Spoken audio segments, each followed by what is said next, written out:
On IMDb, Tate J. III says The Marvels is Nightquill. It was hard to stay awake during this movie. That's how boring it is. I almost walked out to go sit in the lobby. It's so boring. I don't care what kind of agenda is being pushed in this movie. Just don't be boring. I could not stop nodding off during this movie. Even though this movie is only an hour and a half, it was too long and hard to care about anything going on. I've seen both Oppenheimer and Flowers of the Killer Moon, and never once felt tired during those, and both are over 3 hours. I actually didn't mind the first Captain Marvel movie. It was all right. I don't think it deserved all the hate that it got, but this one is terrible, and maybe the worst Marvel movie yet, which is sad because Eternals, Thor 4, Ant-Man 3, and Shang-Chi exists. Two of the biggest problems with this movie for me were Nick Fury and Miss Marvel. It's sad what Nick Fury has been reduced to now. His character is now a joke, and it's about time for Sam Jackson to hang it up with this character. There is a scene towards the end with his character and cats evacuating a ship that is so stupid, if I would have come alone, I would have walked out. I don't know anything about Miss Marvel because I didn't waste my time watching the Disney Plus show. And after seeing this and seeing how annoying she is, I will never watch that show. Her voice and her yelling were so damn annoying. I think this is it, folks. Marvel is truly dead, but truthfully, it's been dead way before Phase 4 or whatever phase this is. There's just no Iron Man or Captain America to hide how bad these movies are anymore, and no amount of cameos from 2000s Marvel films, fan service, or backing a Brinks truck up to Robert Downey Jr.'s house is going to save these movies either. 1 star. Off the bat, he was like, something about agendas. This movie has no agenda. None. It says absolutely nothing. No. He also says it was Nightquill. Yeah, he also said Flowers of the Killer Moon. He did. That's funny. He also said Shang-Chi was bad. That's a good movie. Yeah. I quite like that one. I agree.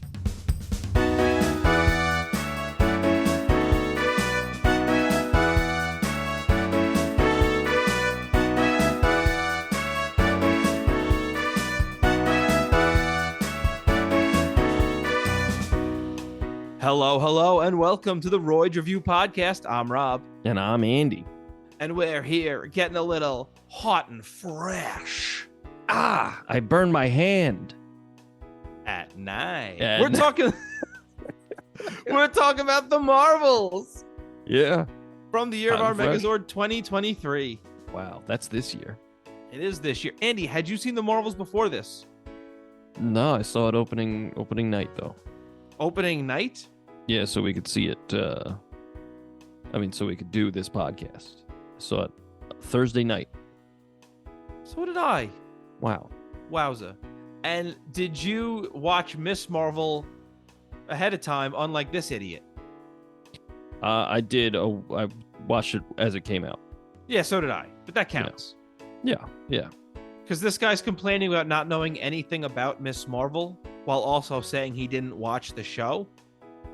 I will agree that she is kind of annoying in this movie. In her show, I didn't think she was annoying. As we talk about it, because there's spoilers for this. So if you're listening and you're for some reason not expecting spoilers, you're a fool and a tool. Yeah, you clicked on something called Hot and Fresh, not expecting spoilers. What a dope ass. What are you, a dope ass? But when we get into it, I'll explain why I think she's a little annoying in this movie. But was it like someone held up a mirror to you? Don't you dare, Robbie. Don't you dare do that to me. Zing, ba-zing, ba-zing, ba-zing. How does that feel? Not great, Robbie. Oh. Well, okay. What? Hey, Andy, what year did this come out? 2023. Oh, yeah, that's right, because this is hot and fresh. Yeah. So you know what we're going to do? Instead of listing some films and albums that came out in 2023, we're going to talk about the new Beatles song Now and Then, because that's also hot and fresh. That is relatively hot and fresh. It's like a couple weeks old. Yeah. Not even, about a week. Yeah. And we're both big Beatles fans, so we just wanted to take some time to talk about it. For sure. And if you don't want to hear about it, skip ahead to us talking about the movie. That's fine too. Yeah. I don't care. Yeah. I like this song quite a bit. Same. I think it's a beautiful song. I really enjoy it. I think it's a lot stronger than Free as a Bird and Real Love. And I think a large part of that is because of the way they've separated John's voice from the piano. Yes. I think I like all three of those songs. I think they're all very strong songs. And but I agree. I agree that the way they were able to do that really makes a difference. Because Free as a Bird and Real Love, it sounds like John singing through a megaphone. And like they make it work. Yeah. But that's the 90s, and this is 2023, baby. Very good. Which it does make you wonder why they didn't take these two songs and then just do the same thing. Yeah. They definitely, get those things back on the charts. There wouldn't be a negative to doing that. Right. They also just released Now and Then at the end of the re-release of the Blue compilation. Oh, is that true? I didn't know that. Yeah, and I actually listened to it today. And there's some cool mixes. They re-released the Red and the Blue. But if you're going to do that, give me Free as a Bird and Real Love with Now and Then as a package. Yeah. Because they really should be packaged together. I agree. Also, Ringo is playing some fills in this. Yes. Like, he didn't play a fill in the other two. He's just like rock steady.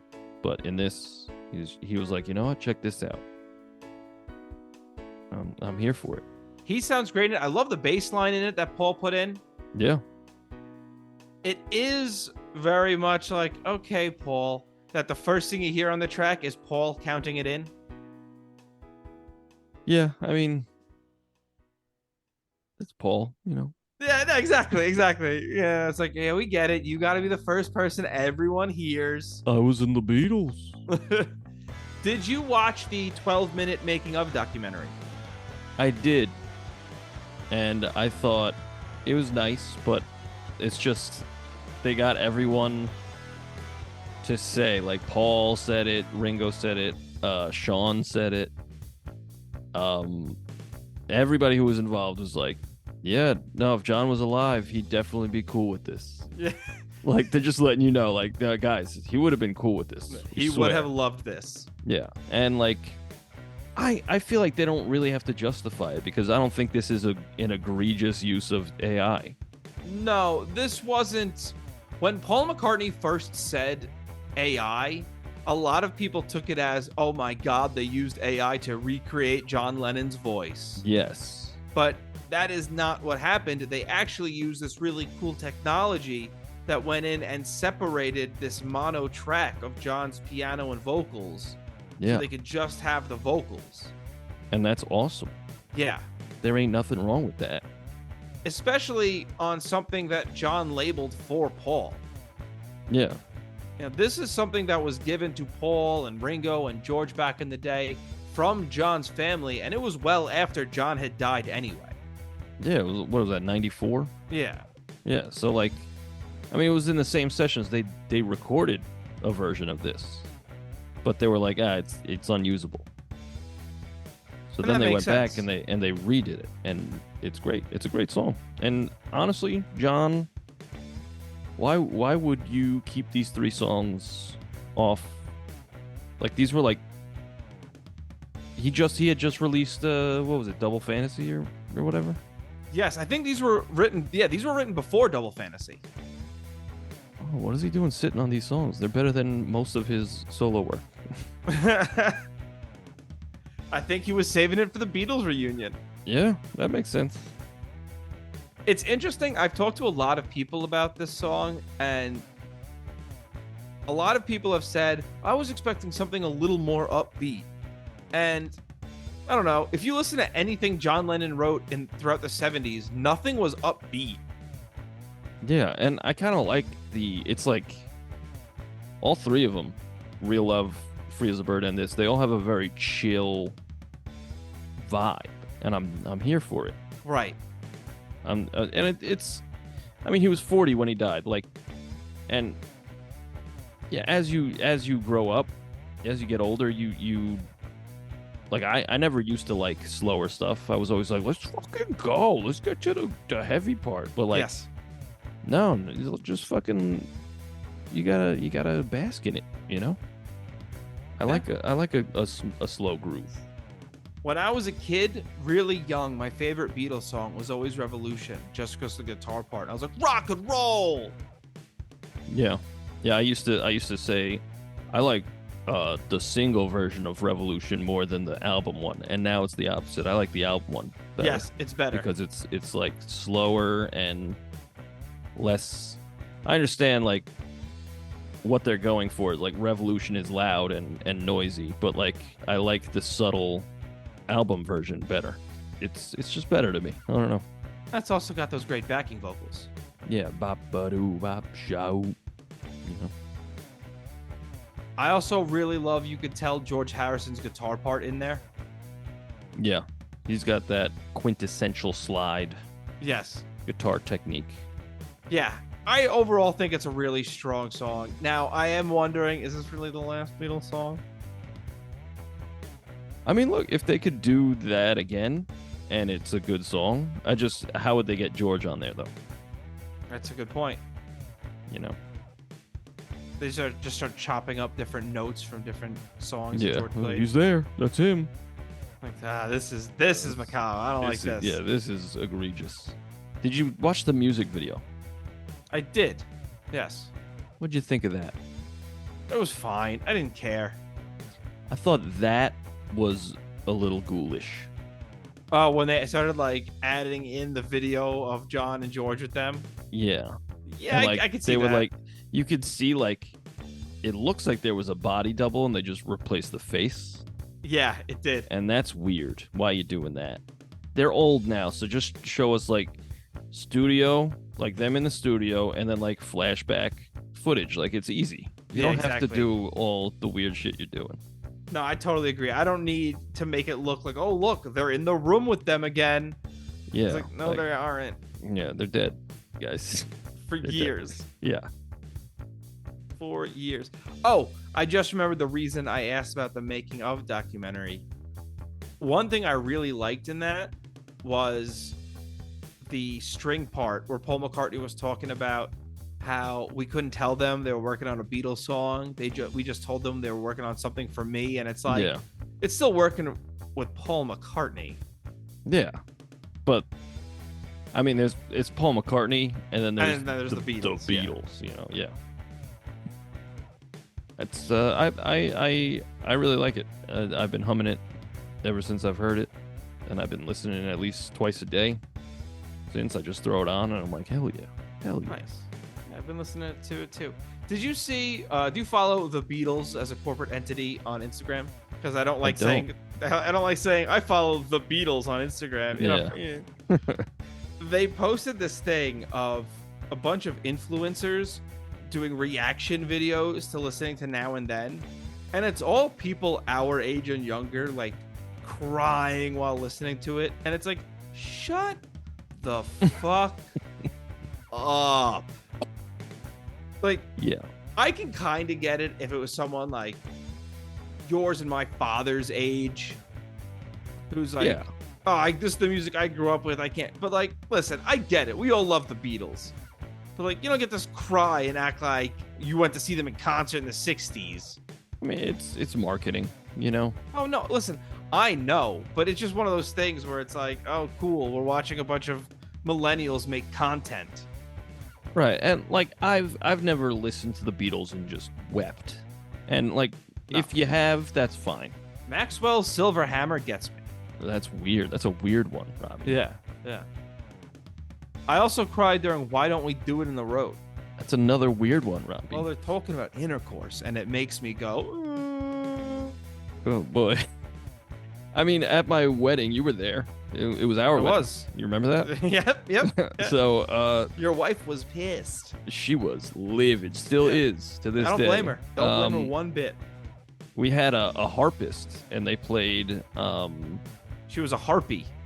Yeah, she was a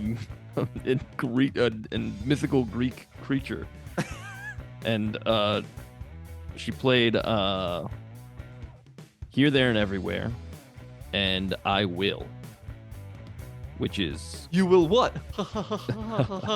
I Will. When I said that to some people, they were like, "What's? I don't know that one." I was like, "It's. I guess it's kind of a deep cut. It's on the White Album. It's like a minute and a half song." And like when you study the lyrics, it's like it's either like a cute little love song or it's like a stalker song. And I obviously took it as the stalker one because I stalked my wife for years. Andy, no, Andy, why? She didn't even know me, dude. Yeah, I know. Yeah, but it all worked out. It all worked out. Good. So when I hear those songs, I feel something. Also, my first dance with my mom at my wedding, is that the first? They call it a first dance, or just like dance with your mom? Yeah. Was I in remember my that life. because you ran off the dance floor hiding your erection. No, Robbie, that's my mom. You fucking Buzzing. zing days. But we danced to "In My Life," and that song always made me feel something because it's like it's such a profound song. Right. You know, like, and he was like 20 something when he was writing that. And it's like, shut up, you don't know anything. But it's like such a good culminating song of like everyone's life. It's good. The Beatles are good. Yeah, I agree. John Lennon, I would argue, is probably top 5 songwriters of all time. I would have to agree. I think 3 of the Beatles are top 5 songwriters of all time. That's fair. Yeah. John, Ringo, and George. Nope.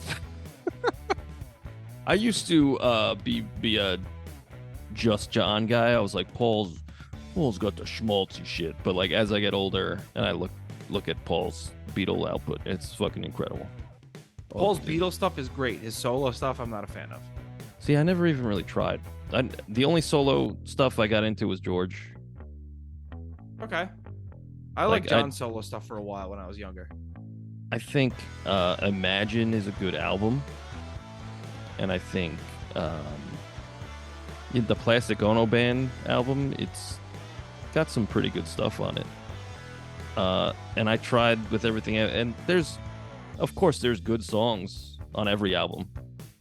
But like, as an album, I can't. I'm usually like, all right, this is boring. Or you know what's not for me. You know what's a pretty damning statement about John Lennon's solo career? What's that? I think his best album is Rock and Roll.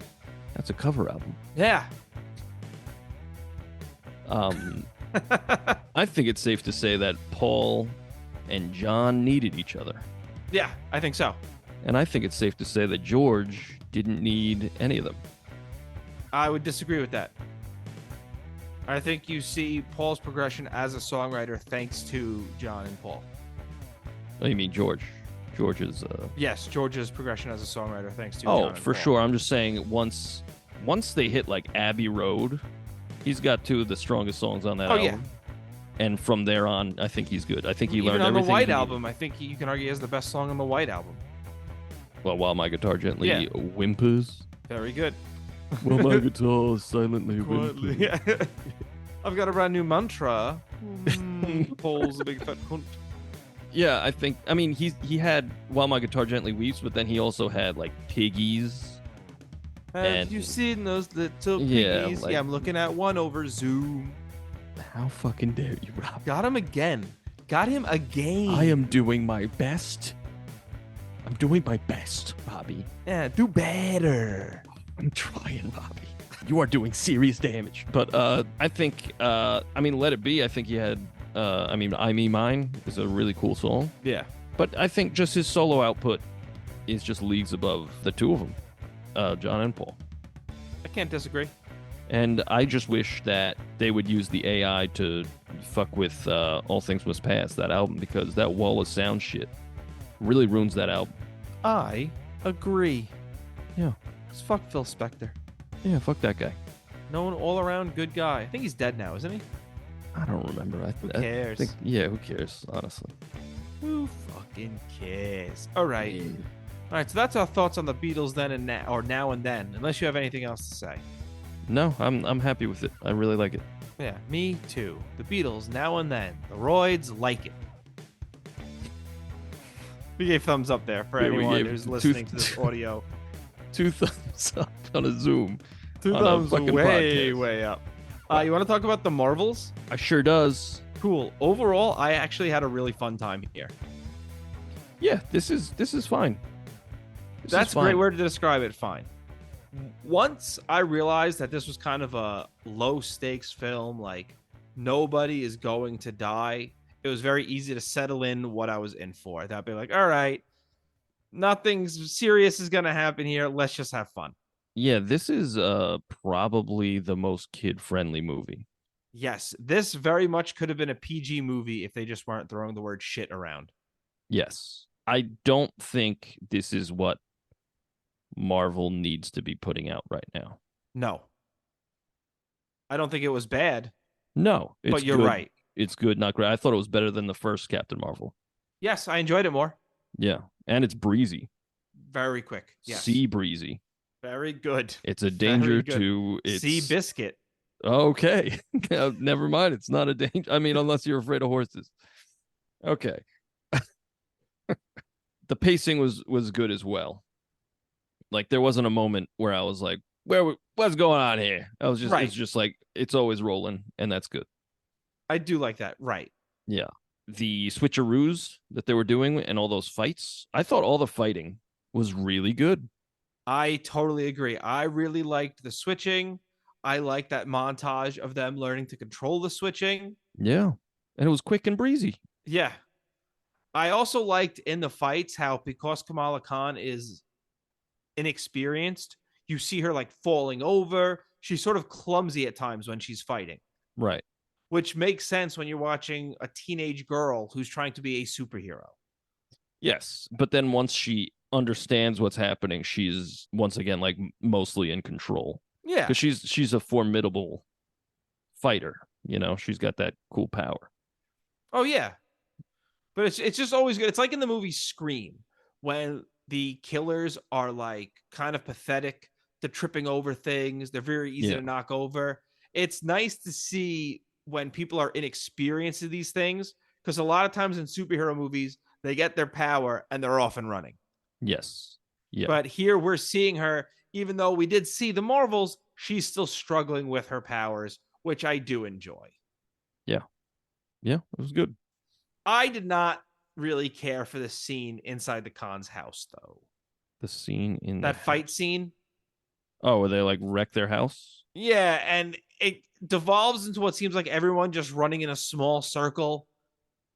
It is a small space. And Why wouldn't you run out of the house? yeah, like that's it. I'm sorry, but at one point, Kamala Khan's dad and brother are like fighting off one of these trained warriors with a plunger and a mop. Yeah. And I'm like, I'm not saying you need to kill people, but get the parents out of there because then they play that whole thing off for laughs. Yeah. They're cleaning up and the parents are like annoyed at Kamala Khan instead of being like, what just happened? Yeah. Or are you okay? Yeah. They're like annoyed. And Yeah. I'm going, this should have been a terrifying experience. I think that's what this movie struggles with the most is tone. Yes. Because like it does deal with some pretty heavy shit. Captain Marvel, like it is revealed later in the movie that she makes do on her promise to go back to Hala and destroy the AI, the whatever, I forget what it was, the great intelligence or whatever.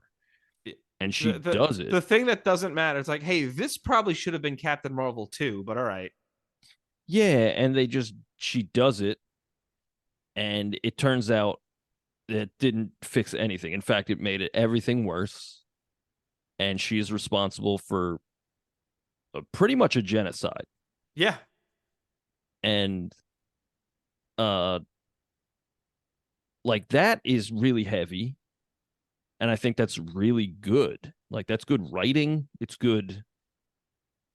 Like you can't just get essentially the powers of a god and play God and just think, oh, I'll fix this, no problem.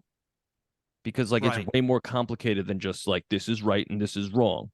Like there are innocent people there.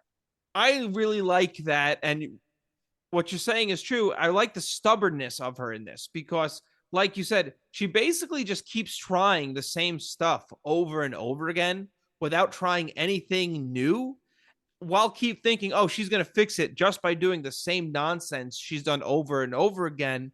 And we get that great parallel later in the movie when Nick Fury tells Monica Rambeau to fly, and she goes, I've never flown before. And she's like, well, you better start now. And then later on, when Carol Danvers says, I've never flown into a sun before. And it's Yeah, like, yeah, and well, you know what? Now's the time to try. yeah. And I think it's also it goes back to which is, well worn ground in I mean media in general, but in Marvel, like she's trying to do all this alone, but she's you're stronger with friends and family, right? Like that's the whole thing. And but it doesn't like tonally, it just doesn't match up with all this dark shit that's happening. Like even we witness more scrolls dying and like they can't save everyone and she's like we have to save who we can and it's like wow that's pretty dark. You see like these families of these green people dying and then like the next scene they're like you know I forget like some montage of like I don't fucking remember, but it just didn't like the tone is weird in this movie Well, because it's trying to be fun for everyone, but it's like you have a really dark story here that you could get into and like might make Captain Marvel a little more interesting. yeah, I think there's a lot of stuff they just kind of touch on very briefly and keep on moving. And I think a large part of that is playing it to this movie that is, in a lot of ways, for children. You're making a movie where one of the stars is playing a 16-year-old superhero. So this movie has to be for teenagers. So in that scene with the Skrull refugees, I actually would have liked them to go a little further with that. Yeah, Let me see some of those green boys get squashed because they rescue every single one that they try to rescue, yeah, even in ridiculous ways. And then we don't really see anyone getting crushed. They're just kind of flying off, and it's kind of implied they all die. right. And then later on, at the very end of the movie, we hear them say the line, oh, all the planets are going to be fine. Did they say that? Yeah. Oh, And it was like, I'm having a good time here, but you just told me the whole movie didn't matter. yeah. That's like again to bring it back to Dragon Ball and there's dubs and like for American dubs that played on Cartoon Network they'd have to say like a bad guy would blow up a plane with like people in it and like off screen you just hear somebody like good thing nobody was on that. It's like okay. Okay. But it also goes back to with the baby flurkins, the little kittens. Did I get a laugh out of that? Absolutely. I really did. Yeah, Do I think the filmmakers are cowards for not killing most of the people on that space station? Also, yes. sure. Yeah, I don't think anybody dies in this other than the bad guy. No, and like, but this is a space station. That's something you could just show me that it's blowing up and don't show me the people getting off, and I can know these human like people died. Right. And again, I'm not saying you have to kill Kamala Khan's family. You can get them on an escape pod, but Yeah. to have them do it where it's like, okay, so we're not even hurting anyone in Kamala Khan's family. They can take these bad guys, it seems like. All the people in this exploding space station are going to survive. Right. It goes, all right, nothing is mattering. Is anything going to matter going forward? Also, is mattering a word? I knew what you meant when you said it. Right. Okay. Yeah. Um, I thought that this movie looked good. I agree. I thought there was one part that didn't look very good, and that was when Kamala switched places with um Carol, but she was like midair and Kamala's falling. And that's when, like you said, Nick Fury was like, go fly. And Monica was like, I've never done that before. And then she does it. Just that scene, it just didn't look good. Like they were clearly just like next to a giant fan on a green screen. Yeah. But other than that, everything looked great. Yeah, no, I agree. That's a tough thing to pull off too. So yeah, no, I totally Yeah. agree. I also really did like that scene when Captain Marvel came flying back down and Nick Fury goes, "Oh, good, it's just Carol." Yeah. I think the chemistry is really good in this movie. I think Yeah. everyone works really well together. I agree.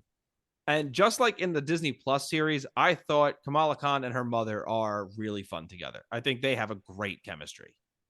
Yes, I thought her family was the best part of that show. And they're played more for laughs in this, but they're still the heart, like you said. Whenever they're on screen together, it's like, wow, this is nice. Yeah. Yeah. I'm going to address something that the guy who wrote the review said early on, and I think you kind of agree with him. I don't. I think Kamala Khan walks the line between fun and annoying quite well. I don't find her annoying in this at all. I only found her annoying at first when it was just like, we get it. You're obsessed with Captain Marvel. We got it. Because literally every time she saw, she was like, oh my God. It was like, okay, all right. After the fifth time, I'm good. I'm good on that. And then she gets over and she's fine from there on out. So it's like just the swappy scene in the beginning, Okay. and that's about it. See, I would argue that at first you're almost supposed to find her annoying. Like you're almost supposed to view her as Carol Danvers views her when she first meets her. Sure.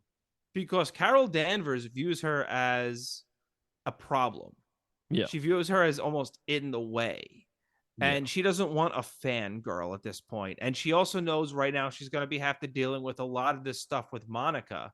So she's kind of annoyed to have this little fangirl coming up to her. She's so hyped over this thing that she doesn't even know how to explain. Yeah. And that could have done with some fleshing out, because like there's one point where she says she's like going to do some superhero shit, and she goes, and don't use your powers, to Kamala. But then she ends up doing it anyway to save the scrolls, Yeah. and they end up doing a swap. But like, Also, she doesn't those get met. scrolls ate shit What do you mean? because Captain Marvel did the light power thing. And then when they switched her and Kamala Khan or Miss Marvel, that means the slide was gone that they were sliding down, and those scroll any Oh scroll yeah. on that just fell. Yeah, they broke their coccyx. Very good, very good. I have a cock 7. Nice. Um, Idiot. thanks. I thought that there would be a follow up to that where she would yell at Kamala and be like, "I told you not to use your powers." Yeah, yeah. But I was saving lives. Like there should have been like a little follow up maybe. Also, there's just a lot of drama in here that gets it's either like swept under the rug or just like not fleshed out at all, or it's like stated and then fixed immediately. Like Monica's like, you said you'd be right back. It's like, oh shit, this is good drama. Yeah, And Carol's like, let's hug this out. And they hug it out and it's fine. I was like, what? yeah, What? And then later, like at the end, not to jump around, but at the very end, again, like they state the problem, like, oh, she tore a space, a hole in time space or space time. We got to do this. You gotta charge me with your light powers, and then I can fix it. And they're like, okay, let's do that. And they just do it. yeah. Like, okay, where's the conflict? I understand she gets lost in space after that, but like we all know she ain't lost. And Right. then like it's kind of a big deal. Like, hey, maybe you could recharge the sun. She's like, I've never done that before. It's like, well, maybe you should try it. And then she just does it. And it's like, okay, Just flies through the oh, sun. okay.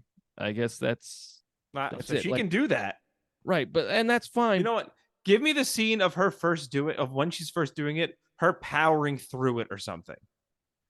Yeah, but it it's just like I'm used to, when a problem is presented in a story, there's like conflict on the way to the solution.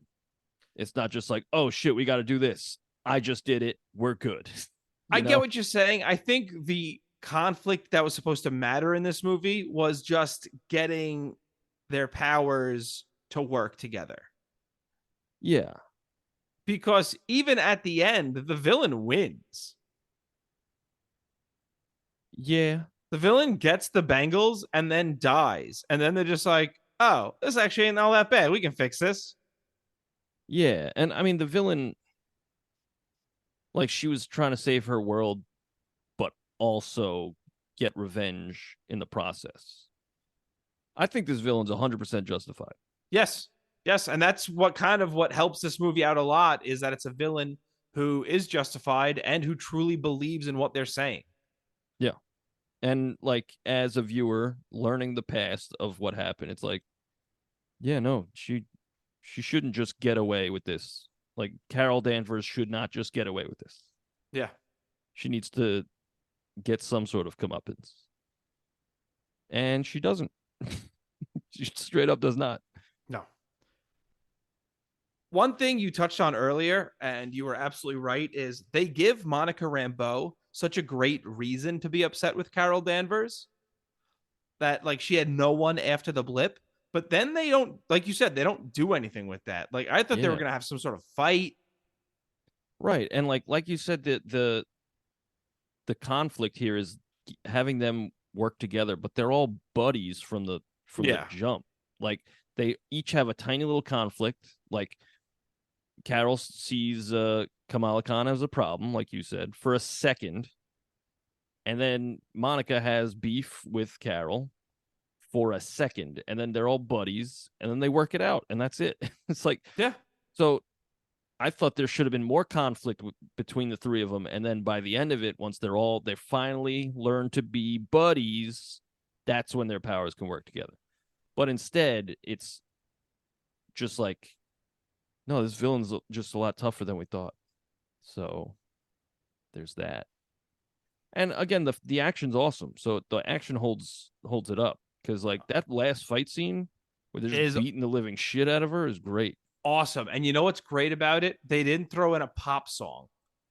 No, it's like silent. Yeah, it's a really good fight at the end there. Yeah.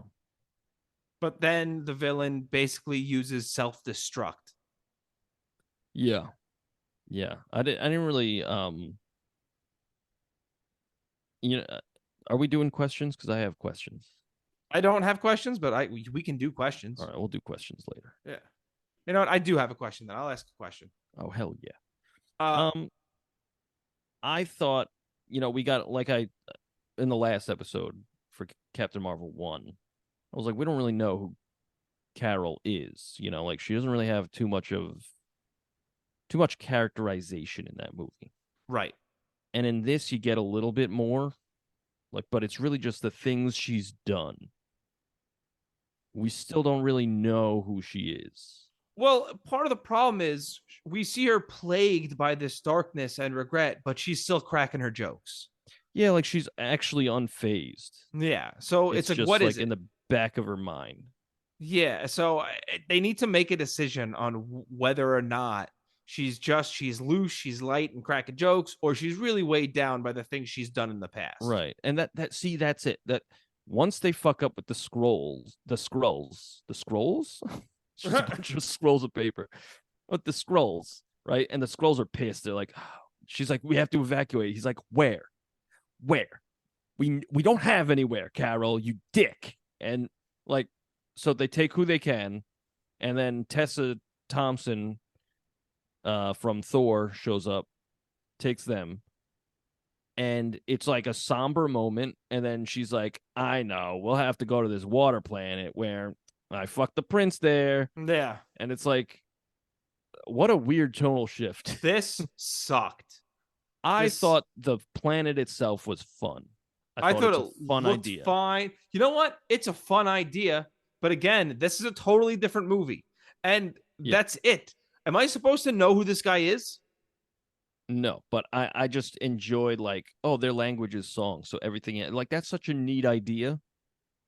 But like it comes out of nowhere and then it's gone forever. That's the It's thing. weird. Like, and then the planet's destroyed. See, that's one Like, of my questions. Is everybody there dead? Like, no, well, no, because at the end of the movie they say, and all the planets are gonna be okay.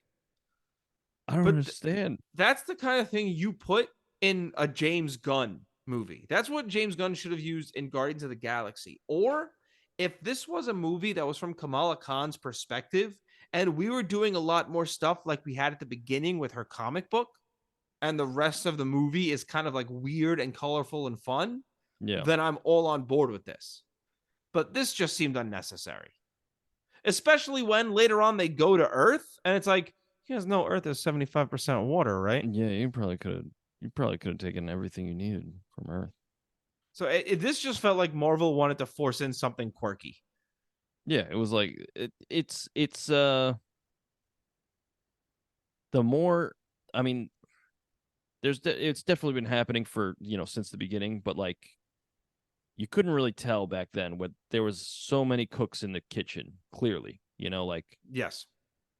it's not until whatever, I don't forget what fucking phase this is, but it's there's clearly just like it's going through so many hands that it doesn't feel like anybody's. Like whoever directed this, it's like, what's your signature? Like, what? How do you tell that this is their movie? You Well, that's can't, because that's the it's problem with a lot of just, the Marvel movies is they don't the yeah, they're director all doesn't do anything. right. They're all overproduced, and like the last Marvel movie that you could tell the director was doing something was Doctor Strange 2, because that's Sam Raimi all over it. Yeah. And even like Shang Chi, it had like that last fight scene was very There's a big CGI fight. There's a big yeah, dragon. yeah, and it was like I liked that movie a lot, and the fights were cool, but like nothing topped like the bus fight scene and the scaffolding fight scene. But then like they're like, but check this out, it's dragons. It's like, yeah, but that's not grounded anymore. Now it's like, Yeah. Now what I'm am I watching a watching? cartoon. Yeah, and it looks cool. Yeah. Now it's a different movie. That's the problem. It always becomes just a totally different movie. Yeah, it's always the third act fight scene that where it's just like, oh, they're shooting lasers in the sky. Cool. I haven't seen that Okay. before. Yeah. And I think this movie had a cool third act fight scene. Like we said, I like the fight was like visceral. Like people getting cracked in the face is Right. cool. But again, I don't know. She just died because she won. And then it was like, oh well then they just solve that issue right away. Yeah, I didn't really get it. I didn't really get it. Like, why did she thought she could handle the power of the Bengals? I honestly think this was just to set up the mid credit scene. Okay. It's just We that's another problem in the MCU, in my opinion, we've is, done it. We've added the X-Men in. and that's cool. Oh yeah. About time. But like I don't like that movies like I'm spending an hour and a half and it's just like a stepping stone to the next thing. No, I Like totally agree with that. give me a complete story. You could still connect your complete story to the greater universe like Guardians of the Galaxy did. Hey, look at that. Go check out those episodes because those are good movies and good episodes. But like it's I don't know. I don't like I would tell somebody, I would have to tell somebody, or you know what? I would not tell somebody, hey, you got to go see the Marvels because at the end, in the mid credit scene, it's the X-Men, baby. Yeah, it's Or like, Beast. yeah, and maybe Storm or Psylocke. I don't know who her mom was, I have no idea. but she had a lightning bolt, and I was like, Harry Potter? Oh. Maybe she's Harry Potter. Yeah. But so I was thinking either Storm, Psylocke, or maybe Emma Frost. One of those three, or somebody else. I have no I idea. have no idea. But I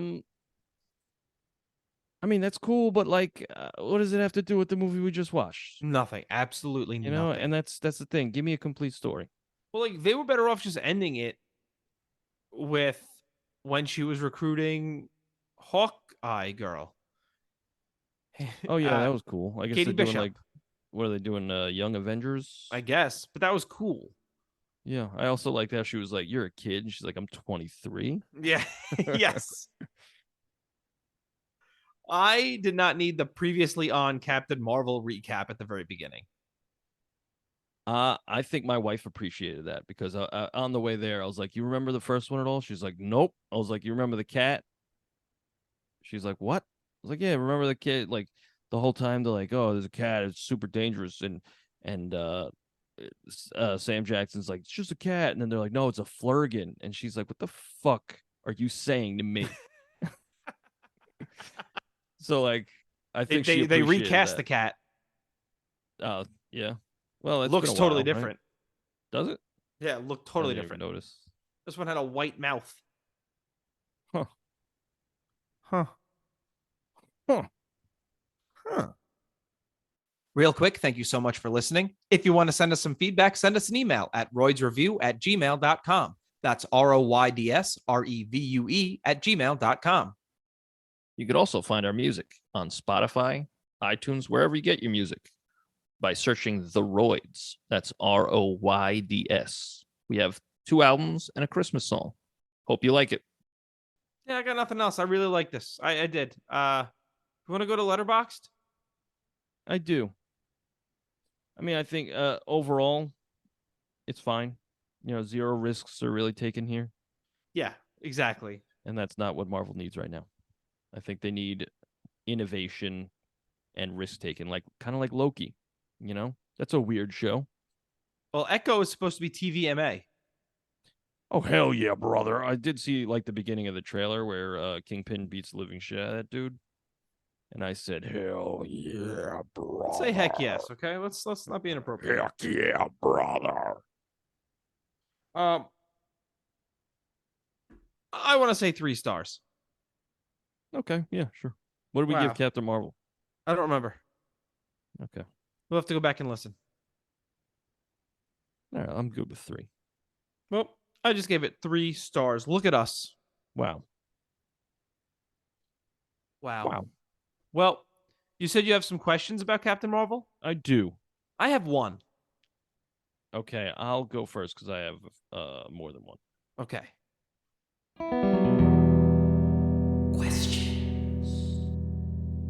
How come Kamala didn't explode when she put on both bangles? Because she has the mutant power. Oh, she is a mutant? Yeah, they said Kamala is a mutant at the end of at the end of Miss Marvel. They said she was a mutant. Yes.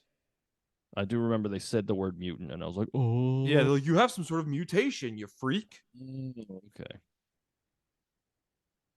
Okay. All right, you go.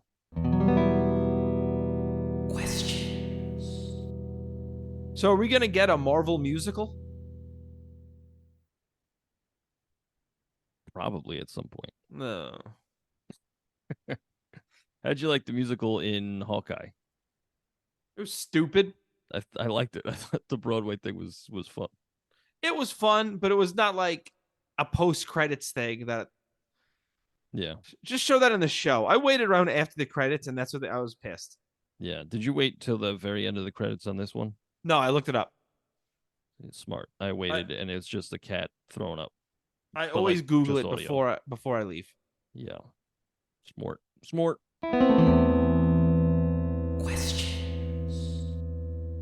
How strong is this bad guy? I forget her name, I also forgot her name. but But she seemed very strong. yeah, and because like Captain Marvel, you know, is like the strongest around. She took Thanos, like she took a punch from Thanos and didn't flinch, but like she was getting knocked around by this lady. So is this lady like a Thanos level threat? No, I don't think so. I think it's just So because she was absorbing Captain Marvel's power. That's what made her powerful at the time. Because the I bangle see. would Okay, absorb the power and allow her to hit back with that power. I understand now. I understand. Um. Okay, I understand.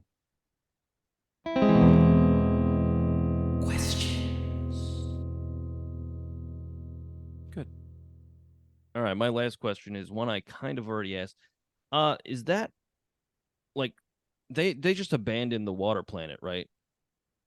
Like mid fight, they were like, "Hey, they're coming to ambush you," and then they fucking bounce. Because that was Carol was like, I'm not gonna leave, and then Kamal Yeah, Khan was like, no, we are. yeah. And she's like, "I made the decision. Like, we can't save everybody, like you said." And but then they don't um really go back to that. Is everybody dead? No, because again, at the end of the movie, they say all the planets are fine. So the planets are fine. Yeah, I don't know Like, if what about the everyone's dead. people? Again, the movie's cowardly because they don't want to say anyone dies. Yeah. All right. Well, again, another toothless venture. It's Yeah. fun, but like ultimately, will I remember anything? No, No, not at all. no. It was fun while I was there. It was fun whilst it lasted, as they say. Yes. All right. Well, I wrote a I wrote a song. song. Jinx, you owe me a kiss on the head of my penis. I'm not gonna do that. All right. I guess you don't know how to fucking play Jinx. Nope. I will play you my song if you want. That's probably better. Okay, cool. Cool. I noticed there's a slight difference in the name of our songs. Yes. My song's called The Annihilator. My song's called Annihilator. Ooh, I'll annihilate something. Annihilator? I barely know her, Robbie. Very, very, very good. I don't have anything to flip. I do. Oh, all right. So I'm gonna say tails. Tails never fails, as they say. Oh my god. Well, it just failed because it was heads, baby. Um, what kind of song do you have? Similar to my Scream 2 song. Very electronic-ish with some guitar. Okay. Got a trap beat to it. I'll go first. Okay. I have it's kind of like the name Annihilator is just about kicking ass, taking names. It's rock and roll, heavy Booty rock and butt. roll, baby. Nice. All right, you go ahead and play that shit. It's called Annihilator.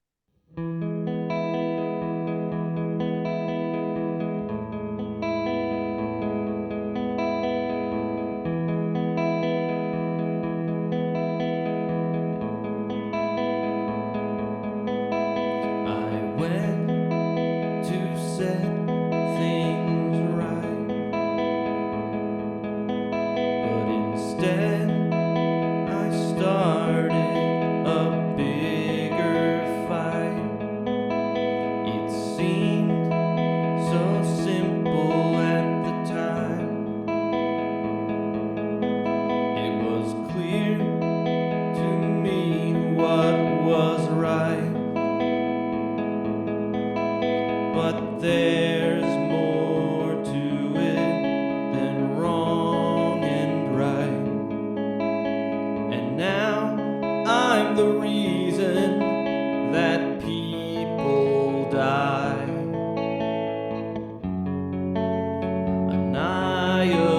Annihilator, destroyer of worlds.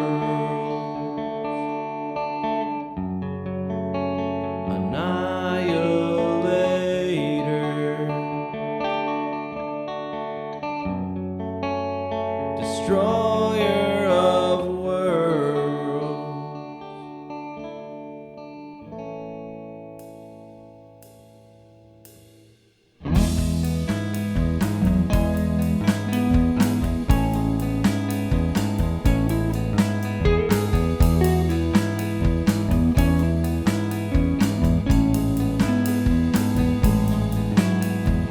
Seemed so simple at the time.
I got you so fucking good, Robbie. You really got me there.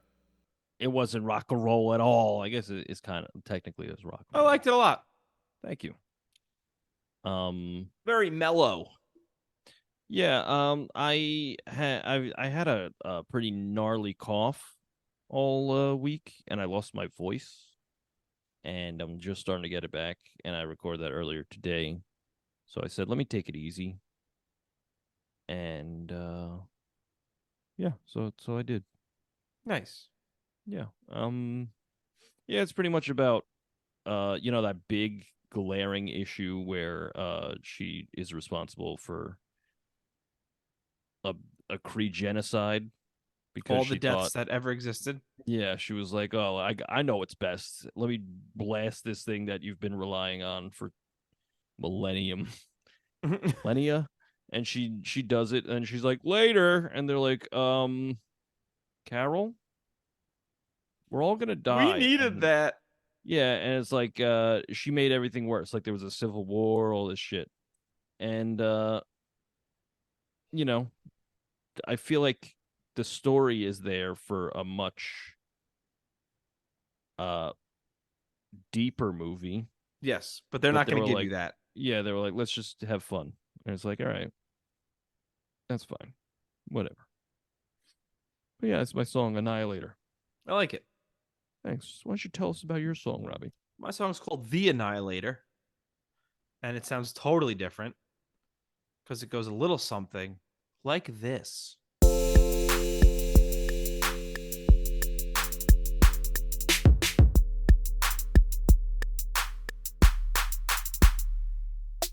Here she comes, the Annihilator. She killed our ruler and we really hate her. Destroyed our home and knocked out our son. Started civil war and we were undone. Cats laying gooey eggs on a spaceship. We got a team even though it's makeshift. We can switch places with the power of light.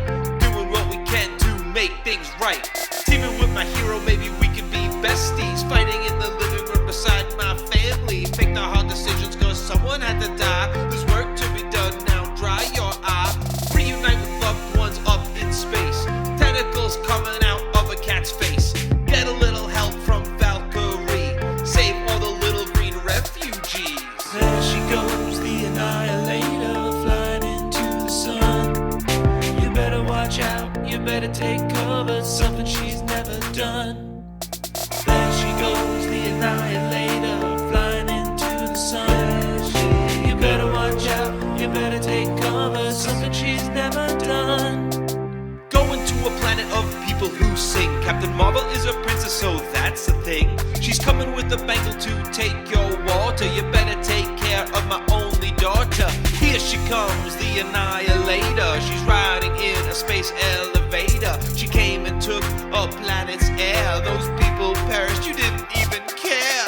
Here she comes, the Annihilator. She hits your home, she'll leave a crater. She promised she'd return and she never came back, but she saved the world, so we should cut her some slack. There she goes, the Annihilator, flying into the sun. You better watch out, you better take cover, something she's never done.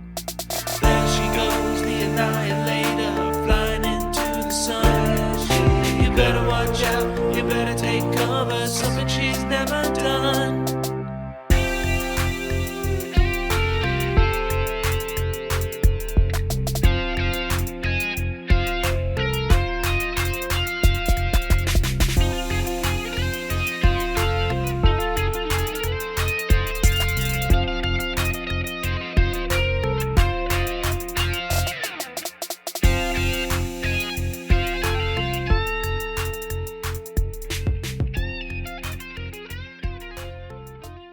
That's my song, The Annihilator. It's about the Marvels. Nice. I like it. Marbles. I have marbles in my mouth. Wow. Dangerous. Yeah. The problem when we watch these hot and fresh episodes is, I'm not taking notes in the theater. Yeah. So a lot of it's kind of off memory of the film. So all of the music was done before I saw the movie. Me. Yeah, I had to. It's fine. It's fine. And It's then something Yeah, I really like the blend of like electronic music with an electric guitar, or like a trap beat with an electric guitar. I like that blend. Yeah, it's cool. I enjoy it. So that's my song, The Annihilator. Very cool. I enjoyed it. Thank you. Um, I think I've only done that once. I think I wrote the music before I saw a movie once, and it was Indiana Jones 5. I do that for almost all the hot and freshes, and I do that for a lot of the movies I've already seen. Mm. I'll have like a with the movies I've already seen. I'll think of like a tone or like a genre that I want to use. But other than that, I usually like watch the movie and then immediately I have to like play an instrument or it's gonna be hard. Right, I get it. But yeah, I like that song. Very cool. Thank you. A Wow. little the title's a little derivative of my song, but Well, whatever.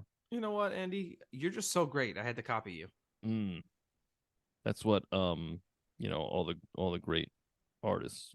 That's what Paul McCartney tells me all the time. That's he copied you. Yeah, he's like, uh, Andy, you're so fucking cool. That's why I copy you. I say, yeah, it Nice. makes sense. Really cool stuff, man. Yeah, I don't think that's true though. yeah, I think that yeah, is a probably gold-faced lie. a gold face. Yeah. Turned you all into gold. That's good. That's good stuff. Robbie, do you have Spider-Man 2 for PlayStation 5? I do have the Spider-Man 2 for the PlayStation 5. I also have Spider-Man 5 for the PlayStation 2. Wow, what a fucking crazy world we live No, in. I do have it. What about you? I also have it, and I recently beat it. So here's a spoiler discussion. If you haven't played this and you want to, fuck off. You know? Yeah, we're going to be talking about some spoilers for Spider-Man 2 for the PS5. How much percentage? What percentage did you beat the game? 100, baby. Me too. All right. Wow. What are some likes? What are some dislikes? Likes the story. I agree. I I'm think egregious. the story is absolutely incredible. It's really, really well done. The way it intertwines Craven and Venom's story. Yes, I think this is the most interesting Venom has ever been. Yes, I actually totally agree with that. I like how they did this they kept a lot of it from the comics, but also changed enough where this really works well. Yes. So going in, I thought that Venom was going to be one of three people. It's either going to be Harry, it's going to be Craven, or it's going to be Norman. Okay. So as the story progressed and you find out Craven is dying, I was like, oh, it's Craven then. Like, it's for sure Craven. And then it's not. It's Harold. Harold himself. Now that is, I believe, from kind of taken from the Ultimate Spider-Man. I don't remember if it was Harry or if it was Eddie. I think it was Eddie Brock. But he's like an old friend of Peter's. And the symbiote was like man-made in that. And this, I liked how at first you're like, oh, it was made in a lab. And then it's like, oh no, it's an alien. Yeah. And that's the reason Kurt Connors lost his arm.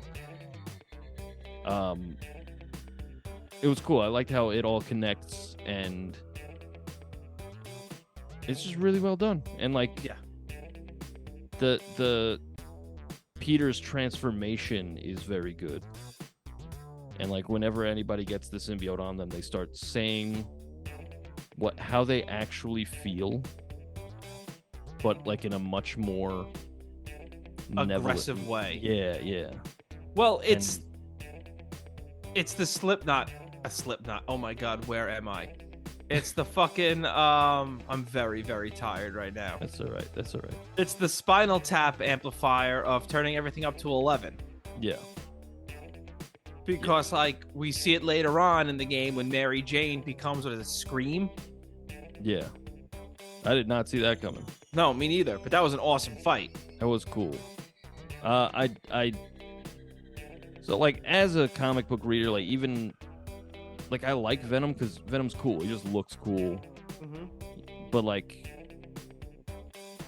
it's largely very uninteresting to me. I think all the symbiote stuff is actually mostly like nonsense. Like as a reader, it all just becomes, oh, here's another one, and he's stronger than the last one. Yeah, and it's like none of these are really interesting, to be honest, and it sucks. I think there's really only two in my, and it's Venom and Carnage. Yeah. And the rest are like, get out of here. But like to turn Mary Jane into Scream, I was like, that's cool. And I like how she was essentially telling Peter all the things she's been feeling. Like, you know, you're considered the hero, but you don't fucking do anything. Right. Like, I'm paying all the bills. Like, I'm doing everything here so that you can continue to be Spider-Man. But what about me? I'm going to be honest. That was the part in the game when they were like, I was like, okay, you know what? If you got to be the breadwinner because your partner's a superhero. Yeah. There's definitely a way to make that lucrative. I agree. You know? But he'd have to give up his secret identity. Sure. But also, I feel like him quitting his job as a photographer is just stupid. He should have just kept being a photographer for the Daily Bugle, taking pictures of Spider-Man. He would have made bank his whole life. Yeah. And I think it was the integrity, because he's giving it to Jonah, who's bad-mouthing him. And, like, telling everybody he's a criminal. But, like, get over it, dude. You're making money. Yeah, exactly. You know? But, I like the little thing with Mary Jane that her book didn't sell well, the one that she was writing during Miles Morales. Yes, that's cool. And yeah. I like how, like, while you're fighting her, she's like, nobody fucking read it. And he's like, yeah, but if you helped one person, it matters. And, like, that's what kind of gets her out of it. Right. And, like, it's good. It's good stuff. I also really enjoyed the Miles and Mr. Negative stuff. Yes, that's really good stuff with how he's determined to get revenge on Mr. Negative. Yeah, but also he knows that's not who he is. Right. And I do like Mr. Negative coming back and really being the reason Miles Morales and Peter Parker defeat the symbiotes. Yeah. Because we get the anti-Venom suit later on, which is sick. It is sick. I did not see that coming. Me neither. But I also did not see that you play as Venom coming. That was awesome. That was sick. And then you fucking bite Kraven's head off. I was not expecting that to be Kraven's death. I was not expecting that to be the end of Kraven in the game. That's also the most violent scene by far in any of those games. Because, like, yes. Not only do you see the blood, but it's like chunky blood. Yeah. It's like brain matter. Like you chewed his brain. And then, like, I like how as soon as he chomps the head off, he, like, comes to for a second. He's like, did I just bite this dude's head off? Yes. Oh my God. What have I become? That's good. That's good stuff. I loved it. I thought the gameplay was awesome. The traversal, the fighting mechanics, no notes. Honestly, when they do a Spider-Man 3, I wouldn't change a thing.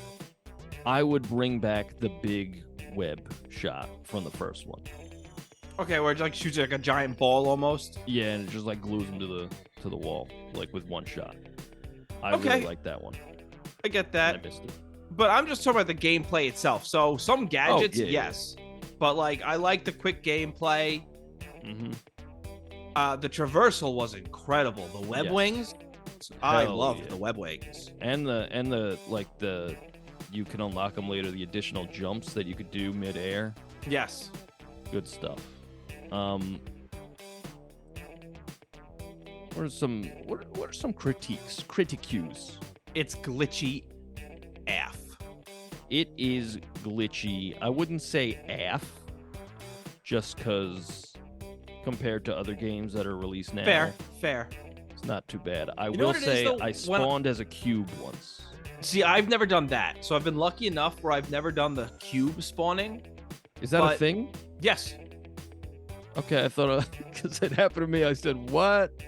I gotta film this, but I don't know how." So I've seen. I'll show you next time we're together. It's pretty easy to do. It's one button. okay.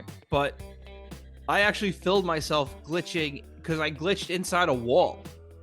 And what happened was I was roaming the streets of New York, and then all of a sudden I glitched to the inside of a building. And I was just stuck there. I couldn't get out. Yeah. And that happened to me multiple times. There were a few times during some of the Prowler stashes where I was climbing through vents, and then you know how you'd walk all the way to the end, it would trigger the triangle to hit triangle and then to leave? That would not come up.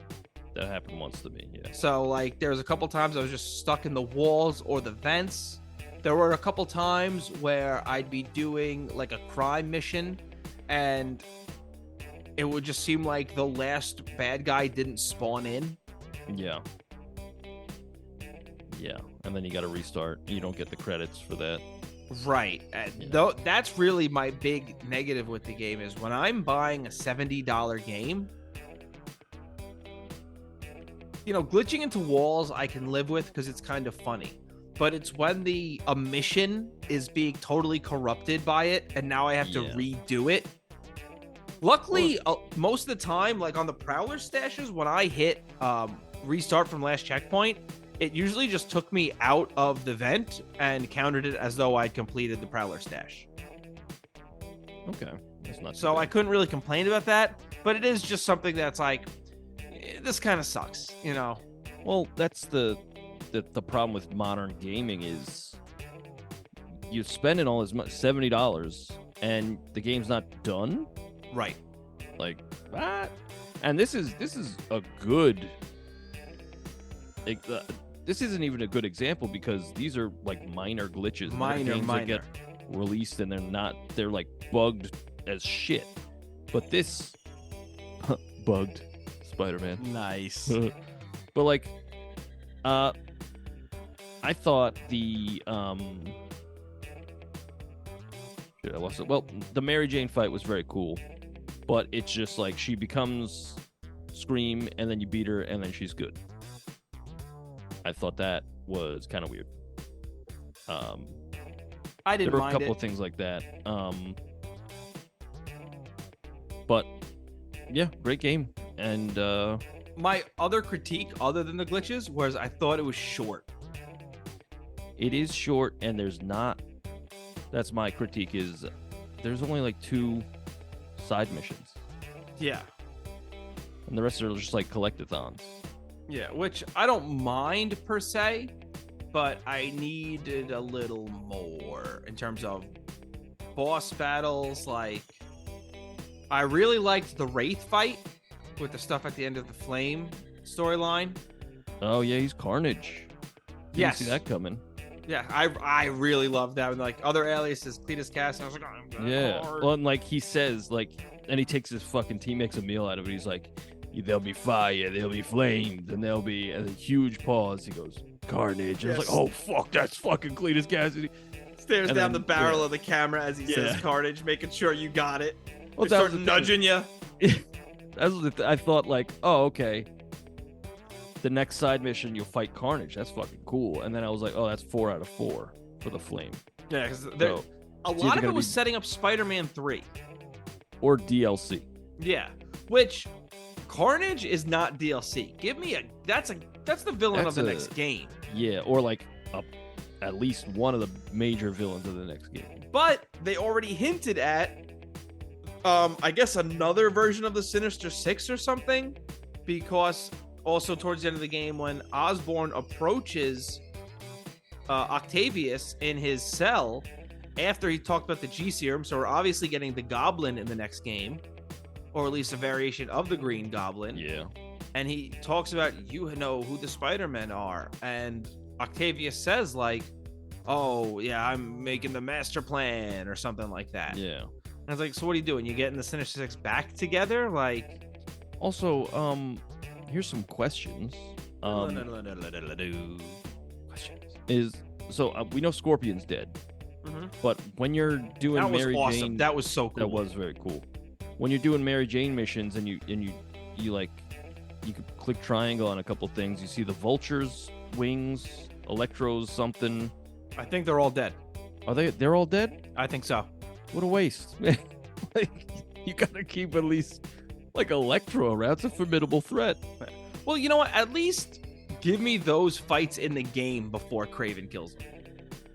Yeah. Also, I think Electro's design in Spider-Man 1 is one of the best modern designs of the weapon. Yes. With the scar on his face is like the old mask. It's very good. Love it. I thought we were going to get more of the Sandman stuff. Like, because you just kind of go around, get all those things. It's like, great job.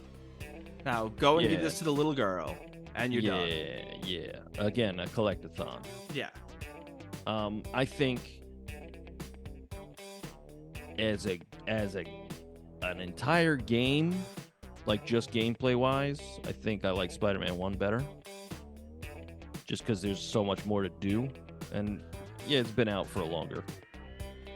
So you know what it is? I would argue that there's really not that much more to do in Spider-Man 1. It's just more repetitive. So, like, in Spider-Man 1, in the districts, you have to do all those crimes. Yeah, and I kind of liked that. But what happened was they were the same crime over and over again in all those. Yes. Which, it's like, that's cool you have that, and I like that they made those optional in this game, because they were still like, you're just doing the same thing over and over again. Yeah, I found once the symbiotes took over, every like red triangle fight was A symbiote horde. Symbiote attack. And it was like, I'm tired of fighting these guys, actually. So yeah, I wiped out the symbiote nests pretty quickly once they popped up, so I could stop that. yeah, and it didn't stop that though. It does. Not for me. There are two times in the game, two separate times in the game when symbiote nests pop up. Because there's a time you can wipe him out before a few more pop up. Oh, okay. Yeah.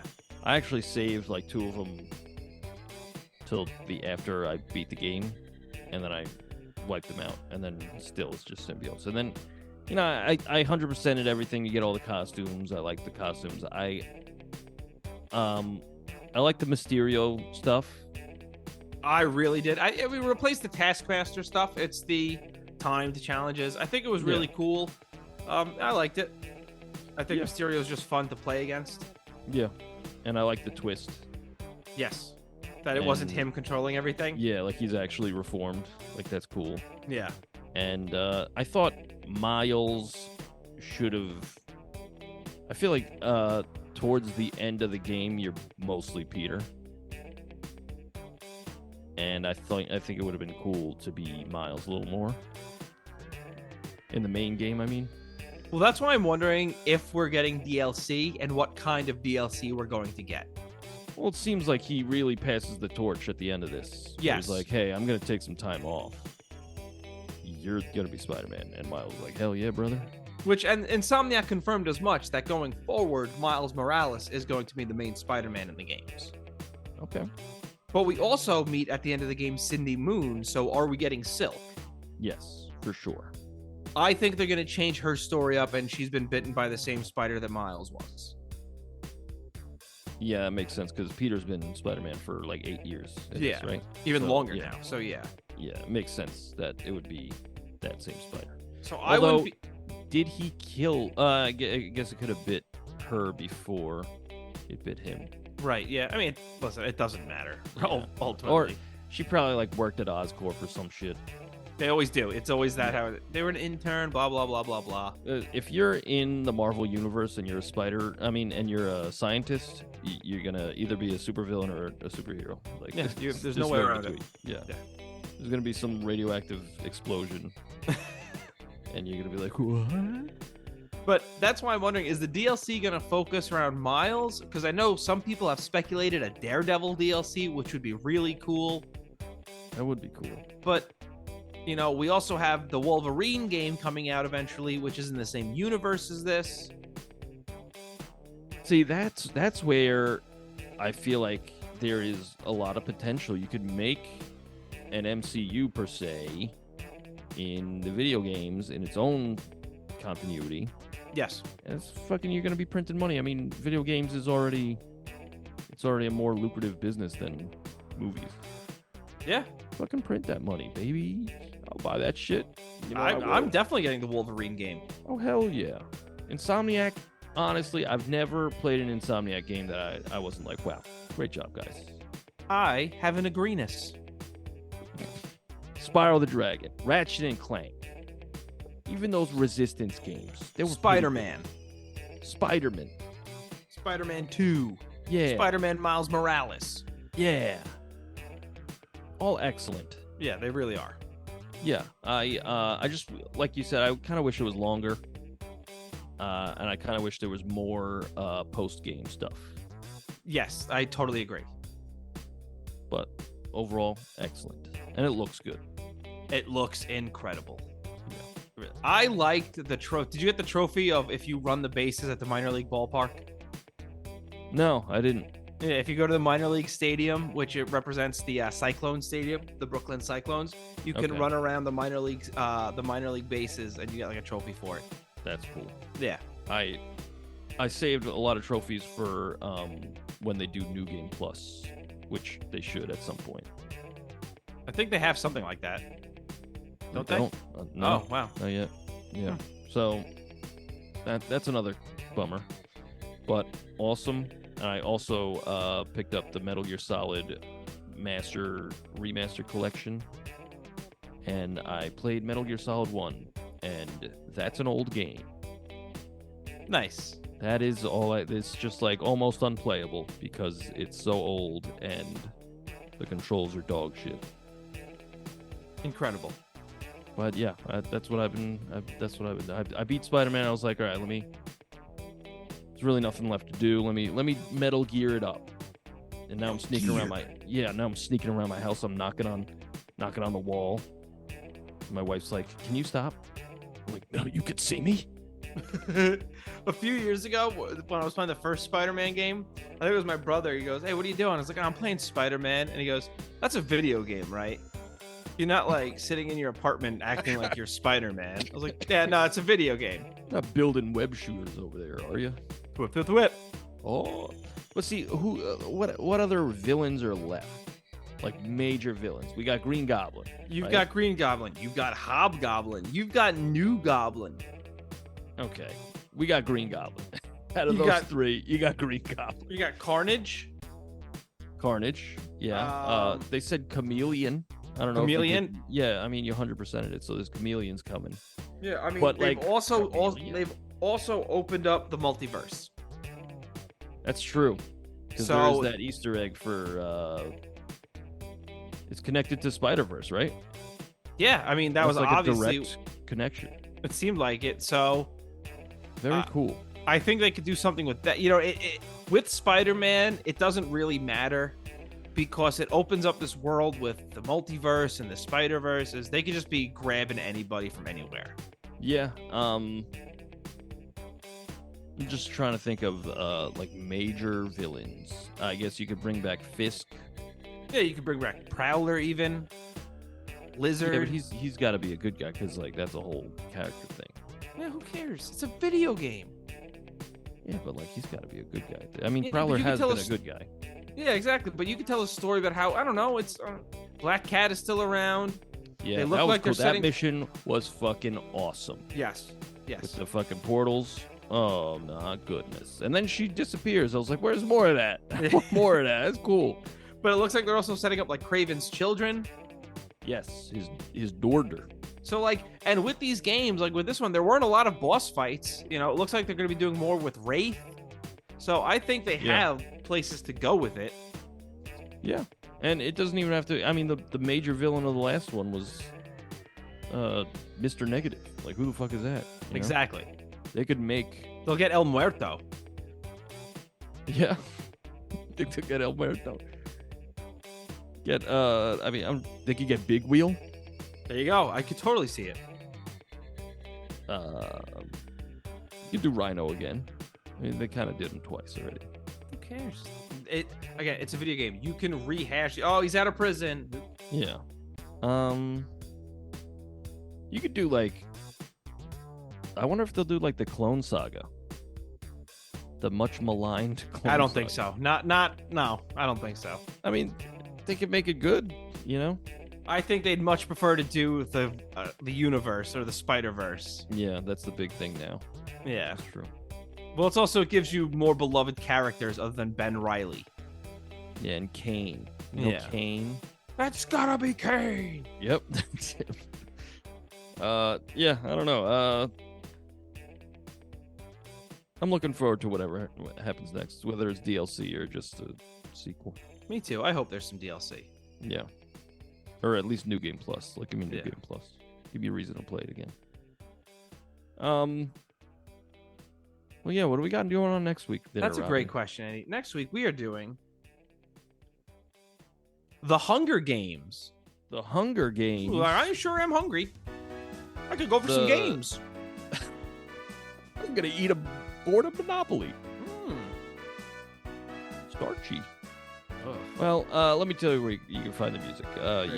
You go to Spotify, you go to Apple Music, you go to Deezer, and you just type in The Royds, and you'll see 2 albums and a Christmas song. But also, if you go to TheRoyds.bandcamp.com, you will find a plethora of podcast songs about movies that Robbie and I have written, along with guest songs. This is episode, 81? That is an excellent question. Let me tell you right now. Hang on. This is episode 81. Wow. So that did it. is a lot of songs. 162. Plus bonus and guest songs. So That's true, yeah. could be around 190. That's you never true. know. That's very good. Check it out. TheRoyds.bandcamp.com.